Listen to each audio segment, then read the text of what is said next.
네, 여러분 안녕하세요. 우리 속담에 미꾸라지 한 마리가 시냇물 다 흐려놓는단 말 있잖아요. 그런 것처럼 영어도 약간 비슷한 표현이 있어요. 그 bad apple이라고, 썩은 사과. 이 썩은 사과를 다른 사과랑 같이 놓으면은 그 상자 안에 사과가 다 썩습니다. 그러니까 그 조직을 망가뜨리거나 그 분위기를 다 망가뜨리는 사람을 이렇게 썩은 사과의 비유를 많이 하거든요, 미국 사람들이. 근데 정말 이렇게 슈퍼 전파자처럼 강력한 힘을 갖고 있는 사람이 있어요. 썩은 사과의 힘을. 그런 사람이 뭐 사장을 하거나 한 조직이 장이 되거나 대통령이 됐을 때 진짜 한 사회가 망가지고 그 구성원들이 불행해지는 거는 그래야 오래 걸리지 않아요. 지금 이 윤석열이 국힘당에 들어간 다음부터 국힘당이 진짜 아사리파이 되거든요. 진짜 매일매일 이준석과 윤석열의 기사들이 나옵니다. 근데 저는 이 윤석열 캠프나 윤석열의 주변에 있는 책사들이 왜 윤석열을 이대로 내버려두는지 모르겠어요. 윤석열이 만약에 자기가 지금 마음에 하는 것처럼 이준석을 끌어내리고 자기가 국힘당을 접수하고 국힘당의 주류가 되겠다라고 지금 생각하면서 지금 이준석과 지금 싸우고 있는 게 분명해 보이잖아요. 어쨌든 이준석을 이겨보려고 하고. 그렇게 해서 자기의 힘은 관철시킬 수 있어요. 여론들이 자기가 받쳐주고, 그 다선들이 받쳐주니까. 근데 문제는 뭐냐면 만약에 그렇게 해서 현실적으로 이준석이 내상을 입거나 끌어내려오는 그런 상황이 되면은 이준석은 딱 역모의 상으로 그냥 모반의 상, 구테타를 일으키고 정변을 일으키는 매우 나쁜 이미지로 정치를 출발하게 돼요. 왜냐면 이 사람이 박근혜 때부터 이명박 때부터 보세요. 계속해서 다음 정권을 만들고 무너뜨리는데 이 사람이 핵심적인 공헌을 하거든요. 지금쯤 이준석은 미애 누나 누나를 이해 못한 걸 미안해 막 이러고 있을지도 몰라. 그러니까 이런 인간들을 받아들였을 때 진짜 이 정권도 이 국힘당도 상당한 내상을 입을 거라는 거죠.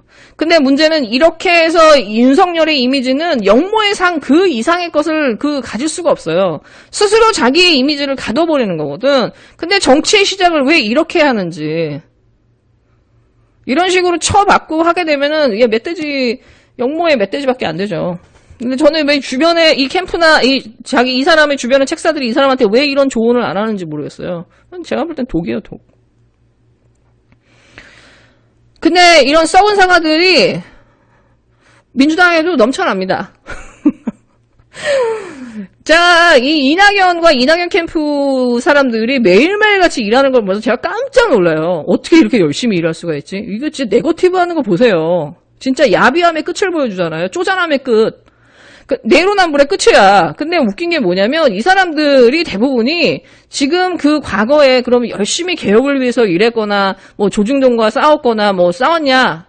아무것도 없었다는 거죠. 이렇게 젠투력이 뛰어난 사람들이 개혁을 위해서나 몸싸움을 하나도 안 했다라는 거예요. 그러니까 오로지 이 이낙연과 이낙연 캠프나 이쪽 사람들의 특징은 뭐냐? 자기의 이익을 위해서 온몸을 던지는 사람들.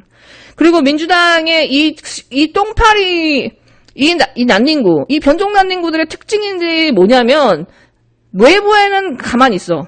외부한 분노가 없어. 국힘당은 아무런 분노가 없어. 얘네들이 분노하고 죽이는 대상은 유시민을 포함하여 이 내부에 똑똑하고 개혁성과 대중성을 가진 경쟁자, 그런 정당을 그냥 죽여버리죠. 작년에 이 민주당, 이 난닝구들, 이 섀도우들이 열린민주당한테 한 짓을 보세요. 이 내부한테만 이러거든요. 이게 진짜 무서운 거예요. 지금 이낙연 캠프가 이 황교익 경기관광공사 사장 내정자에 대해서 하는 짓을 보세요. 이들 워딩을 보세요. 이 조중동과 국힘당이 하는 워딩보다 더 심해요. 황교익을 위해서 인사 규정을 바꿨다. 경기 맛집 공사냐? 전문성을 무시한 전형적인 보훈 인사. 맛집 소개가 전문성이야? 관광 전문가들을 모욕하는 소리네. 경기 관광공사 명칭을 경기 맛집 공사로 바꿔라. 이러려고 지사 사퇴 거부했냐? 차라리 도청 캠프 분점이라고 바꿔라. 형수 욕설 편든다고 보훈 인사한 거냐? 야, 이 정도 이렇게 보면요, 이 조중동이 한 짓이랑 되게 비슷하지 않나요? 조국 장관이 처음 임명됐을 때 추미애 장관이 이 강대강으로 윤석열과 붙을 때 이렇게 민주당 섀도우들이 했던 짓하고 되게 비슷하지 않나요? 어떻게 보면은 지금 이 황교익을 공격하고 이재명을 공격하면서 지금 이 이낙연과 이낙연 캠프가 보여주는 이런 공격성은 최성애를 떠올리게 해요. 이 조국 사건. 이런 식으로 문재인 정부의 인사 한 사람 한 사람을 이런 식으로 날려왔구나. 말도 못할 모욕감을 줘서 스스로 떨어지게 하거나 지명자가 지명을 철회하게 만드는 거예요. 할 때까지 여론 플레이를 하는 거예요. 있는 사실 없는 사실을 전부 동원해가지고. 그렇게 해서 문재인 정부의 이런 개혁적인 인사들이 하나같이 좌초됐잖아요. 하나같이 멸문지화를 당하거나 완전히 그냥 진짜 처참하게 모욕적으로 당하면서 스스로 자취 사퇴하거나. 그럴 때 민주당이 몸싸움을 한 해도 안 해줬어요. 왜? 같은 편이니까. 지금 이 황교익을 통해서 이재명 지사도 똑같이 문재인 정부가 겪은 그 인사 실패나 인사 문제의 딜레마를 겪을 거라는 것을 지금 프리퀄로 보여주고 있는 거예요. 그리고 이게 민주당 수박들이 무슨 짓을 해왔는지, 어떻게 이 인사를 좌초시키는지를, 어떻게 보면 정세균이나 이낙연이 이 대선 경선에 출마하면서 꼬리가 밟혀버린 거네? 그러니까 잘 숨겨왔었는데. 그 다음에 정책에 대해서도 마찬가지예요. 예를 들어서 어저께 21명의 이 민주주의 4.0 의원들, 이낙연이랑 정세균 캠프에 소속되어 있는 의원들이 나서가지고 이재명 지사의 기본소득 시리즈 반대를 대놓고 얘기했어요. 세상에 대통령 가능성이 가장 많은 후보의 가장 핵심적인 공약을 반대한다라는 걸 자당의 의원들이 내놓는다라는 게 이게 말이 됩니까? 난 세상에 듣도 보도 못한 짓인 것 같아, 이게. 이건 뭘 의미하는가? 행정부의 핵심 정책은 결국 입법으로 완성이 되는데 의원들이 협조를 안 하겠다라는 얘기잖아요. 이거를 대통령이 되기도 전에, 1등 후보가 되기도 전에 이미 의원들이 나서가지고 안 해주겠다고 반대하고 있는 거거든. 이거 진짜 이거 해당행위 아닌가요? 이거 왜 송영길을 가만히 있어? 앞으로 이런 식으로 계속해서 반대를 할 거라는 거예요. 그리고 그 개혁을 추진할 때마다 어떤 식으로 딴지를 걸어서 어떤 식으로 또 이유를 들어서 대통령을 탄핵하네, 의원 내각제를 갈 거네, 이러면서 똑같은 이 언론 플레이를 반복할 것입니다. 그렇게 해서 국민들의 눈을 속이고. 여러분, 예를 들어서 이 이재명 지사의 이 수술실 CCTV 설치, 80%는 없는 사람들이 지지를 해줘요. 근데 민주당 안 하잖아요. 이낙연 되고 나서 전국민 재난지원금 대통령도 찬성하고 이재명도 찬성하고 추미애도 찬성합니다. 현재의 권력과 미래의 권력이 다 찬성을 하는데 민주당 안 해주잖아요. 문재인 정부의 트레이드 마케팅 검찰개혁 공수처법 어떻게 처리했어요, 민주당이?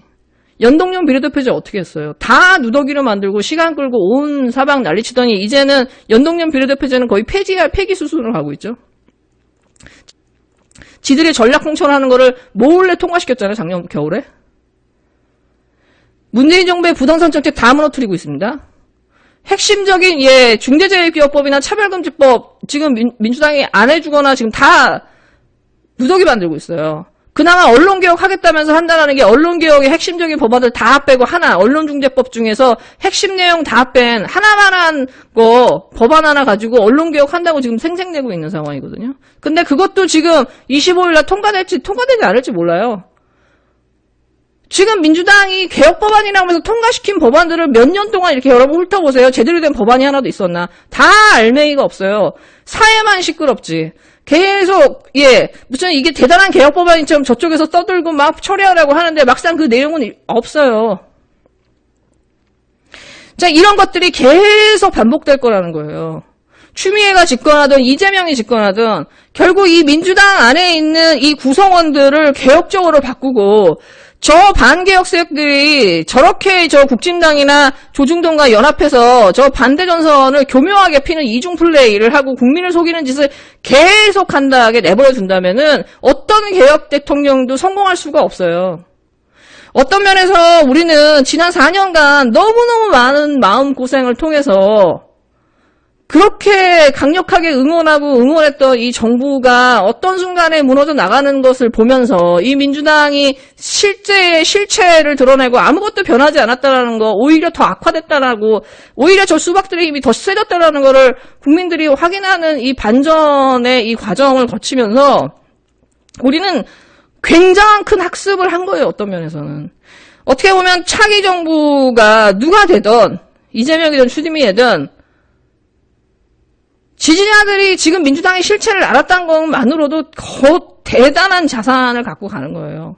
왜냐하면 지난 4년 동안 우리가 계속해서 이 실책을 했던 부분은 뭐냐면 이 정알못 유튜버들, 이 스스로 진보의 장자망을 하는 이 정알못, 이 쓰레기 유튜버들이 이 민주당과 문재인 정부를 동일시했거든. 민주당을 보호해주고 실드 쳐주는 게 문재인을 위한 거라고 이 말도 안 되는 얘기에 속아서 계속 민주당 이 수박들의 힘을 키워줬다라는 거예요. 결국 문재인 대통령은 소외되고 힘을 계속 잃어가는 반문 행위를 하고 있었는데 지지자들이 모르고 있었다는 거야. 이 쓰레기 유튜버들 때문에, 정알못들 때문에. 근데 결국은 이제 얘네들은 힘이 세지니까 점점 이제 드러내고 있죠. 자기의 이 실체들을. 지방선거 끝나면서부터 아예 노골적으로. 그리고 이제는 이재명 지사가 대통령이 됐을 때, 개혁적인 사람이 대통령이 됐을 때 절대로 협조하지 않겠다는 거를 이젠 대놓고 얘기하고 있어요. 왜? 문재인 대통령은 지지율도 높고 그 정책을 다 지지율도 높았어요. 팬덤도 있어요. 함부로 할 수가 없는 거야. 그러니까 얘네들이 교묘하게 이중 플레이를 한 거거든요. 거기에 유튜버들은 녹아나는 거고. 근데 이재명 지사에 대해서만큼 변방의 사또 같은 사람이거든. 자기들이 이제 주인이야. 자기들의 힘이 너무 세. 이게 대통령 누가든 상관없어. 개무시하면 돼. 이재명은 존중할 이유가 없는 거예요. 그러니까 만약에 이재명이든 추미애든 대통령이 됐을 때 개혁 정책을 강하게 드라이브를 걸었을 때 무슨 짓을 할지 몰라요, 저것들이.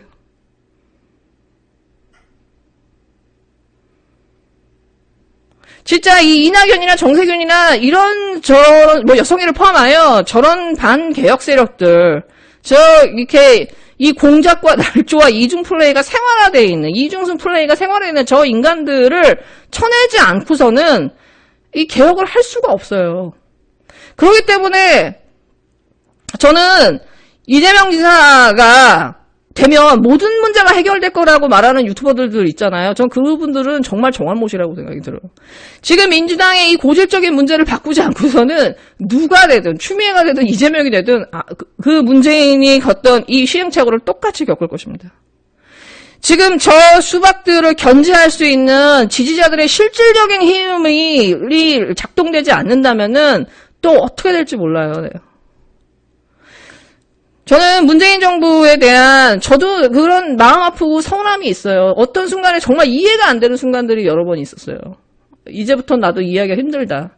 그럼에도 불구하고 제가 대통령에 대한 신뢰를 포기하지 않는 것은 제가 이분의 심성을 오랫동안 보고 지켜보면서 이 사람은 할 수 있는 것과 할 수 없는 것을 분명하게 선을 그어요. 집착하지 않았어요. 자기가 잘할 수 있는 외치나 외교나 이런 부분은 코로나 예방부터 그거는 최선을 다해서 전 세계적인 수준을 끌어올렸습니다. 문재인 정부가 못했다라고 하는 이 내치를 보세요. 다 민주당이 몸싸움을 안 하고 도움을 안 줘서 이 꼴양이 된 거거든요. 민주당이 정반대로 가서. 이 부분은 대통령도 포기한 거예요. 왜? 이렇게 해서 부딪혔을 때 참여정부로 가니까. 그렇게 해서 자기가 얻을 수 있는 이익보다 이 정권이 지지자들이 입을 타격이 더 크기 때문에 대통령은 제가 볼 때 감내했다고 봐요. 그 인내심과 그 침묵으로. 저는 그렇기 때문에 이재명이 되면 모든 게 다 해결될 거야라고 저는 사탕 발림을 할 수도 없고 저는 희망 고문을 지금 이 순간도 앞으로도 저는 아마 하지 못할 거예요. 예, 중요한 건 지난 4년을 통해서 우리가 값지게 배운 이 고통을 열매로 만들어내는 거예요. 어떻게 하면은 이 지금 우리 진영의 고질적인 문제들을 현실적으로 바꾸고 구조적으로 바꿔낼 것인가. 어떻게 하면 지지자들이 더 큰 힘을 가지고 저들을 견제하고서 이 다음 정권에 힘을 실어주고 대통령에게 힘을 실어줄 것인가. 저는 그게 지금 우리에게 당면한 선거보다도 더 큰 문제라고 생각을 합니다. 시민들이 해야 될. 네, 여러분 즐거운 하루 되세요.